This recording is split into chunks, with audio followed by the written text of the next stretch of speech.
है। लाइक की संख्या बहुत कम है।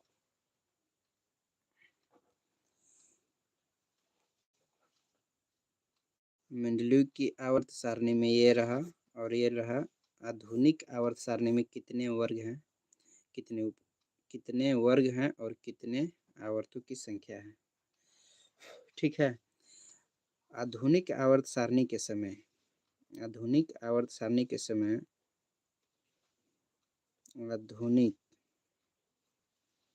आवर्त सारणी के समय अक्रिय गैस की खोज अक्रिय गैसों की खोज ये गैसों की खोज हो चुकी थी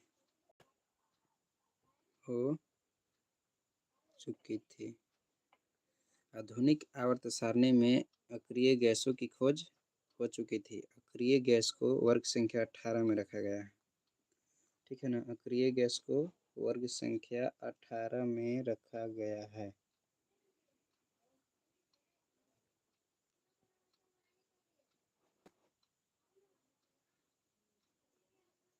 अक्रिय गैस को वर्ग संख्या 18 में रखा गया है। ये जो है आधुनिक आवर्त सारणी में ये जो अक्रिय गैस है, अक्रिय गैस को वर्ग संख्या 18 में रखा गया है। आधुनिक आवर्त सारणी में आवर्तों की संख्या 7 है। आधुनिक आवर्त सारणी के समय अक्रिय गैसों की खोज हो चुकी थी। ठीक है। अक्रिय गैसों को वर्ग संख्या 18 में रखा गया है। इसे शून्य वर्ग संख्या भी कहते हैं। वर्ग संख्या 18 को शून्य वर्ग संख्या कहा जाता है। शून्य वर्ग संख्या। ठीक है। वर्ग संख्या 18 को शून्य वर्ग संख्या भी कहा जाता है। ठीक है। अब आगे ध्यान दीजिए। आवर्त में तत्वों की संख्या लगातार परमाणु संख्या के आधार पर होता है। आवर्त में तत्वों की संख्या जो है, तत्वों की संख्या लगातार परमाणु संख्या के आधार पर होता है। ठीक है। आवर्त में तत्वों की संख्या लगातार परमाणु संख्या के आधार पर होता है। कोई दिक्कत नहीं है। चलिए एक चीज़ और हम बताएंगे आपको, वर्ग संख्या। तो वर्ग संख्या आप लोग तो जान चुके हैं कि आधुनिक आवर्त सारणी में वर्गों की जो कुल संख्या है वह 18 है और वर्ग में तत्वों की संख्या परमाणु संख्या के आधार पर नहीं होता है। नोट में लिखिएगा, ये भी नोट है, एक और नोट। ठीक है। कि वर्ग में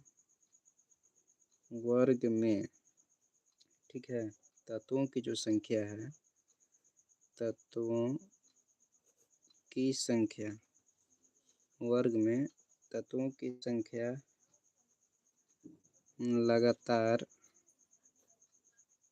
परमाणु संख्या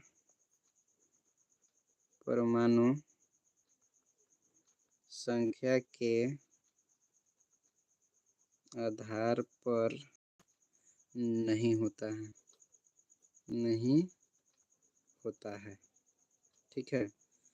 आधुनिक आवर्त सारणी में वर्गों की जो संख्या है वह लगातार परमाणु संख्या के आधार पर नहीं होता है और आवर्त में तत्वों की जो संख्या है वह लगातार परमाणु संख्या के ही आधार पर होता है।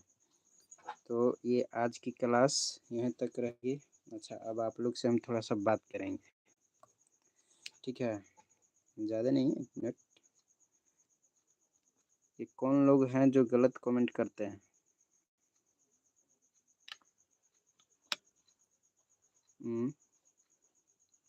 वो लोग कौन कौन से हैं जी?